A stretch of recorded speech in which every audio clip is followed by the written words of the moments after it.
और अब हिसार जेल से जो ऑडियो आ रही है, आज सतलोक आश्रम मैनेजमेंट हरियाणा के द्वारा विशेष संदेश नंबर 13 भेजा गया है। और हर ऑडियो में परमात्मा ऐसे ऐसे संकेत कर रहे हैं। संकेत क्या, मैं तो ये कहूंगा खुल के बोल रहे हैं परमात्मा, खुल के, स्पष्ट रूप से। और आज के 13 नंबर की ऑडियो में तो परमात्मा ने कमाल कर दिया, कमाल। स्पष्ट कह दिया परमात्मा ने कि ये लल्लू पत्तों का ज्ञान मैंने बहुत दे लिया, कि 27 साल से ये सोचकर कि ये आत्माएं कमजोर हैं, अभी इनको ज्ञान नहीं है, नई नई भक्ति से जुड़ी हैं, कोई गलती कर रहा है तो भी ठीक, नहीं कर रहा तो भी ठीक है।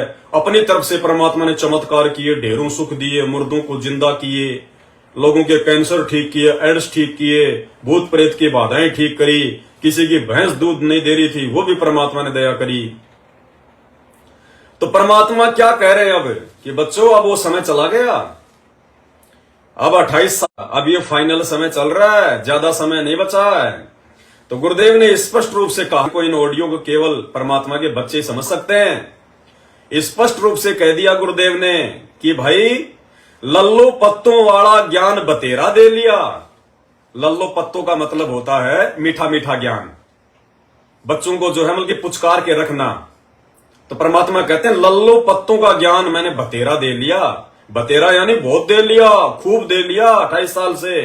अब जो कहूंगा खरी खरी कहूंगा, और जो इन वचनों को सहन कर गया तो ठीक, अगर नहीं सहन किया तो बाढ़ में जाएं। हमें ऐसे भक्तों की आवश्यकता नहीं है।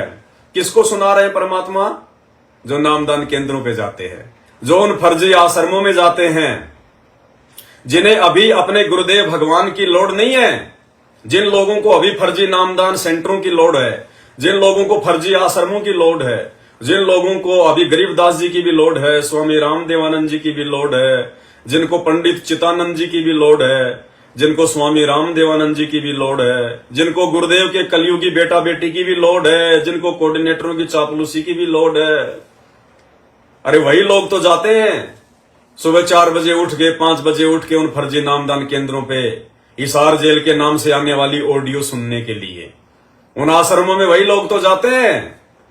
तो गुरुजी किनको सुना रहे हैं? उन लोगों को सुना रहे हैं जो 28 साल से भी अभी तक वो परमात्मा की पहचान नहीं कर पा रहे, अपने गुरुदेव को भगवान के रूप में स्वीकार नहीं कर पा रहे, ज्ञान को आधार नहीं बना पा रहे, घर को आश्रम नहीं बना पा रहे, गुरु को भगवान नहीं बना पा रहे। अब परमात्मा ने स्पष्ट कर दिया कि भाई 28 साल बीत गई है, मैंने जो कहना था, जो समझाना था, जो बताना था मैंने बता दिया। अब ये लल्लू पत्तों का ज्ञान नहीं दूंगा, लल्लू पत्तों का ज्ञान मैंने बतेरा दे लिया। अब जो कहूंगा खरी खरी कहूंगा, स्पष्ट कह दिया परमात्मा ने। एक बार ऑडियो सुन लीजिए, अगर नहीं सुनी है तो, अगर सुन के भी नहीं सुना है आपने परमात्मा के मुख से ये शब्द, तो सुन लीजिएगा। लल्लो पत्तों का ज्ञान बतेरा दे लिया, अब खरी खरी कहूंगा। और इनको जो सहन कर गया उसका बेड़ा पार है। और जिसके अंदर दोष होगा वो या तो ठीक हो जाएगा ना छोड़ जाएगा इस विषय को। हमने इसे की जरूरत भी नहीं है। परमात्मा कहते हैं हमने ऐसों की जरूरत भी नहीं है, चाहे छोड़ जाओ इस मिशन को। ऐसी टूटी फूटी आत्माओं की अब हमें जरूरत नहीं है। मैं कब तक तुम्हारे नीचे हाथ देके तुम्हारे को ऊपर करता रहूंगा? अरे पूरी जिंदगी एक बाप की थोड़ी जिम्मेदारी है कि बेटे को भी वो ही पाले, उसके बेटों को भी वो ही पाले, अपने पोतों को भी वो ही पाले। बाप की जिम्मेदारी एक समय तक होती है जब तक बेटा नासमझ होता है। जब बेटा अपने पैरों पे खड़े होने के लायक हो जाता ना, तब बाप उसको ढीला छोड़ देता कि बेटा अपने हिसाब से अपनी रोजी रोटी का इंतजाम कर। तो 28 साल हो गई आत्माओं को ज्ञान देते हुए। 28 साल में परमात्मा अगर किसी कुमार से 5,000 रुपए में गधा मोल खरीद के उसको अगर गीता जी पढ़ाते, ये ज्ञान गंगा पुस्तक पढ़ाते, वो गधा भी राजनीति छोड़ देता।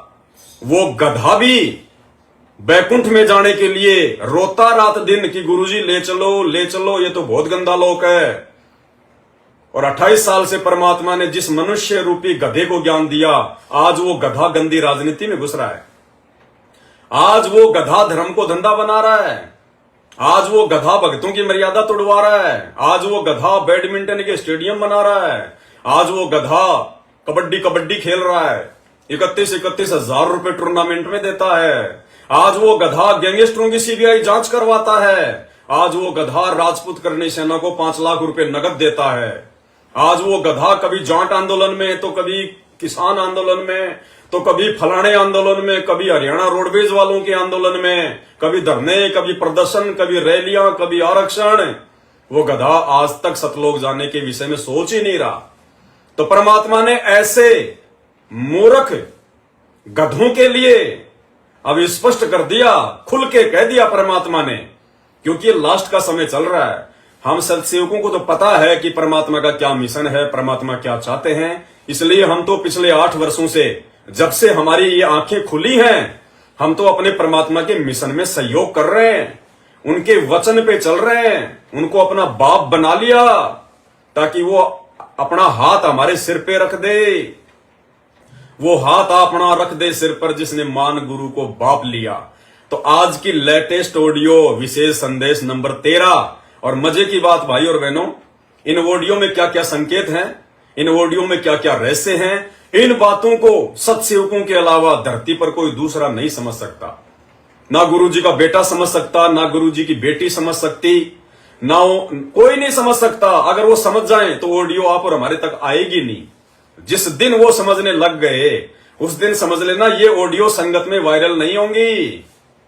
तो परमात्मा ने स्पष्ट कर दिया सतलोक आश्रम मैनेजमेंट हरियाणा वालों को, उनसे जुड़ी हुई पूरी संगत को, कि भाई लल्लो पत्तों का ज्ञान मैंने बहुत दे लिया, अब जो कहूंगा खरी खरी कहूंगा। यानी अब वो परमात्मा बिल्कुल जो है कांटे की बात कहेगा, चाहे कोई भक्ति करो या ना करो, भाड़ में जाओ। परमात्मा कहते हैं ऐसे लोगों की हमें इस मिशन में आवश्यकता नहीं है। सुन लो सतलोक आश्रम मैनेजमेंट हरियाणा वालों, लल्लो पत्तों का ज्ञान बतेरा दे लिया, अब खरी खरी कहूंगा, और इनको तो सहन कर गया उसका बेड़ा पार है। और जिसके अंदर दोष होगा वो या तो ठीक हो जाएगा ना छोड़ जाएगा इस विषय को, हमने इसे की जरूरत भी नहीं है। और अब जो मुद्दे की बात है, जो मेन बात है, गांठ बांध लेना इस बात को। अगर कोई सात संगति से हटके सतलोक आश्रम मैनेजमेंट हरियाणा से जुड़ा हुआ भाई अगर ये लाइव वीडियो देख रहा है, उन फर्जी नामदान केंद्रों पे जाने वाला, उन फर्जी आश्रमों में ज्योति पाठ का पैसा देके अपना कर्म फोड़ने वाला भाई अगर ये लाइव वीडियो देख रहा है, तो इस बात को कति गांठ बांध लेना। सतलोक आश्रम मैनेजमेंट हरियाणा के ऊपर, उन फर्जी आश्रमों के ऊपर, उन फर्जी नाम दीक्षा सेंटरों के ऊपर अब सतगुरु रामपाल जी भगवान का आशीर्वाद हट चुका है, बिल्कुल हट चुका है संत रामपाल जी का आशीर्वाद।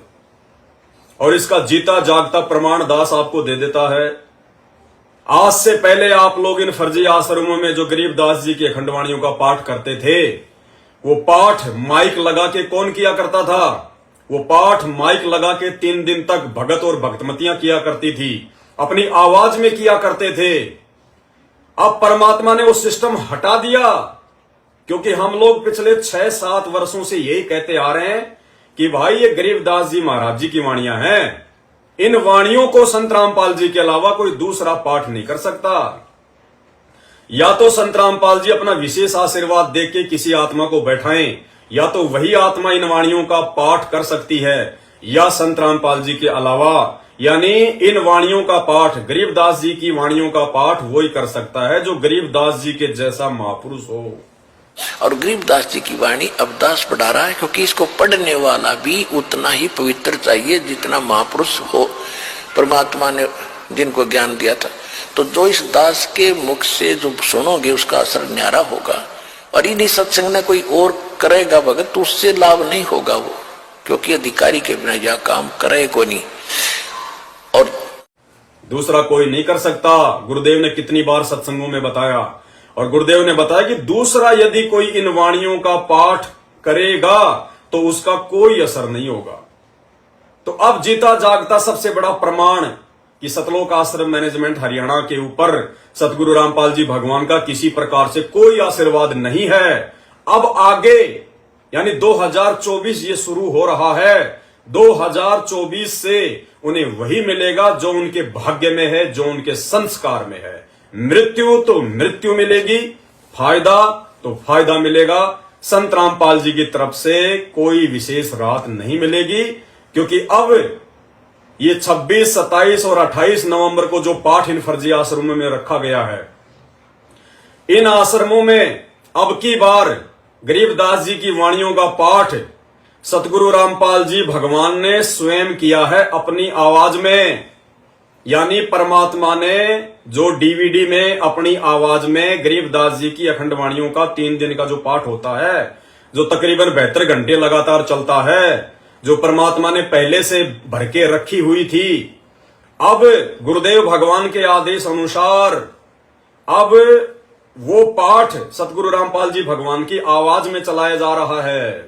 क्यों भाई? आज से पहले क्यों नहीं चलाया? धोखा कर रहे थे, छल कपट कर रहे थे। अब क्यों चलाया संत रामपाल जी की आवाज में?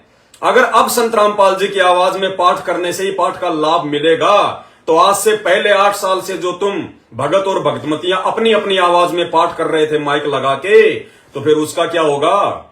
उसका क्या होगा?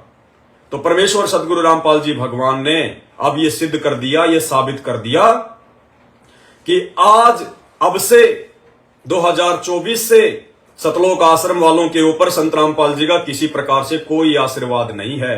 क्योंकि ये 13 नंबर की ऑडियो से पहले जो 12 नंबर की ऑडियो आई है, उसको ध्यान से सुन लेना।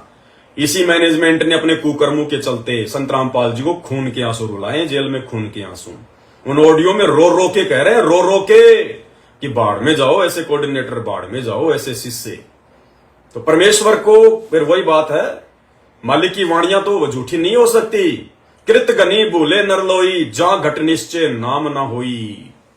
जो अपने गुरुदेव के द्वारा किए गए उपकारों को भुला दे, जो अपने गुरुदेव को दुखी कर दे, और नालायको तुमने तो संत रामपाल जी की आंखों से आंसू निकलवा दिए, आंसू।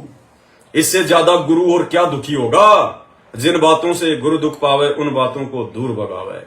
तो भाई और बहनों, ये पक्का नोट कर लेना, सतलोक आश्रम मैनेजमेंट हरियाणा के उल्टे दिन शुरू हो चुके हैं। उल्टे दिन। आज से पहले तो थोड़ा बहुत आशीर्वाद परमात्मा का था कि भाई चलो मेरा परिवार तो काल का एजेंट है, ये कोऑर्डिनेटर तो काल के एजेंट हैं, ये तो पत्थर हैं, ये तो चंदन के सांप हैं, ये नहीं समझेंगे। लेकिन इनके पीछे जो अज्ञानता में भोली संगत लगी हुई है बेचारी, उसका क्या दोष है? तो आज से पहले तो परमात्मा थोड़ा बहुत लाभ अपने कोटे से, अपनी तरफ से उन आत्माओं को भोली जान के, ना समझ जान के दे रहे थे। लेकिन भाई अब परमात्मा किसी प्रकार की लिपापोती नहीं करेगा, और स्पष्ट कह दिया परमात्मा ने कि लल्लू पत्तों का ज्ञान बतेरा दे लिया, अब जो कहूंगा बिल्कुल खरी खरी कहूंगा। और खरी खरी परमात्मा ने कहनी शुरू कर दी। पिछली ऑडियो में साफ साफ कह दिया गुरुजी ने कि बाढ़ में जाओ ऐसे कोऑर्डिनेटर, और बाढ़ में जाओ ऐसे शिष्य जो मर्यादा में नहीं रहते, जो मेरे वचन में नहीं चलते, काहे के शिष्य मेरे। तो ये विशेष दया साथ संगति से जुड़े हुए भाई बहनों के ऊपर, अगर परमात्मा किसी तरफ देखकर सुख का सांस वर्तमान में ले रहा है, तो भाई और बहनों यकीन मानना, साध संगति से जुड़े हुए सत्सेवकों को देखकर, उनके भक्ति भाव को देखकर, उनकी क्रियाओं को देखकर, उनके कर्मों को देखकर, कि मेरे ज्ञान को किसी ने तो समझा, मेरे इस प्रयास को किन्हीं आत्माओं ने तो अपने जीवन में लागू किया, अमल किया, लेकिन उधर अब बिल्कुल भी आशीर्वाद नहीं है। और इसीलिए जोधपुर वाली बहन को परमात्मा ने सुबह स्पष्ट रूप से यह कहा कि 12वें पंथ अर्थात सतलोक आश्रम मैनेजमेंट वालों से जुड़ी हुई हर वस्तु को अपने घर से बाहर निकाल देना। ये सारे के सारे संकेत इसी बात को इंडिकेट कर रहे हैं कि अब उन आश्रमों पर गुरुदेव का आशीर्वाद नहीं है। अब जो भी उन आश्रमों में घटनाएं घटेंगी, वो भक्तों की अपनी नासमझी, अपनी अज्ञानता के कारण घटेंगी। जो इतना समझाने के बाद भी नहीं समझ पा रहे हैं, इतने संकेत करने के बाद भी नहीं समझ पा रहे, जो ज्ञान को आधार बना ही नहीं रहे। तो जोधपुर वाली बहन को परमात्मा ने इसीलिए स्पष्ट रूप से कहा कि बेटा साथ संगत वालों को बोल देना, अपने सभी सत्सेवक भाई बहनों को बोल देना, यदि वे आज से पहले यदि किसी भी फर्जी नामदान सेंटर से या किसी भी फर्जी आश्रम से अगर कोई भी वस्तु लेके आए हैं, तो उन वस्तुओं को अपने घर में नहीं रखना। उन वस्तुओं को अपने घरों से बाहर निकाल देना। और भाई बहनों, एक विशेष संकेत परमात्मा ने आप और हम सत्सेवक भाई बहनों की भक्ति क्रियाओं को लेकर, हमने जो अपने घर पर परमात्मा जी का बेड लगाकर अपने घर को ही आश्रम बना लिया है, ज्ञान को आधार बना लिया है, गुरु को भगवान बना लिया है, और हमने अपना एक नारा बना लिया है कि जय बंदी छोड़ की लौड़ कोनी और की, जय बंदी छोड़ की लौड़ कोनी और की, कि हम सत्सेवकों को तो अपने गुरु भगवान के अलावा किसी और की आवश्यकता नहीं है। हम यदि तलवे चाटेंगे तो अपने गुरु जी के चाटेंगे। हमने नाम दीक्षा का फार्म गुरु जी के परिवार के तलवे चाटने के लिए नहीं भरा था। हम राजनेताओं के तलवे चाटने के लिए पैदा नहीं हुए। हमें परमात्मा ने अपने सत भक्ति करवाकर सतलोक भेजने के लिए पैदा किया है। आज परमात्मा ने आप और हम सत्सेवक भाई बहनों को और अधिक दृढ़ता देते हुए आज ही हिसार जेल के नाम से आई हुई 13 नंबर की ऑडियो में स्पष्ट संकेत कर दिया। भाई और बहनों, आप और हम सत्सेवक भाई बहनों का एक मूल मंत्र है, हमें कोई मतलब नहीं है ऑडियो असली है या नकली है, ऑडियो जेल से आ रही है या ऑडियो जापान से आ रही है, ऑडियो गुरुजी की आवाज में है या नकली आवाज में है, हमें कोई मतलब नहीं। हम इस पचड़े में पड़ते ही नहीं। हम सीधा सीधा जो भी हमारे सामने पेश किया जाएगा, चाहे नकली या असली, हमारे को गुरुजी ने एक टॉर्च दे रखी है, तत्व ज्ञान, मूल ज्ञान, सार ज्ञान, गुरुजी के सत्संग। हम अपने गुरुजी के भक्ति विधान यानी उनके सत्संगों से मेल कर लेते हैं कि जो पीला पर्चा आया है, जो ऑडियो आई है, जो वीडियो आया है, जो बातें बताई जा रही है, जो आदेश दिया जा रहा है, क्या ये वचन मेरे गुरुदेव के सत्संगों से मेल खाते हैं या नहीं। अगर मेल खाते हैं तो हम विचार करते हैं, अगर मेल नहीं खाते हैं तो भाई चाहे गुरुजी की ओरिजिनल आवाज में क्यों ना हो, हम सत्सेवकों के लिए वो रिजेक्ट है, रिजेक्ट।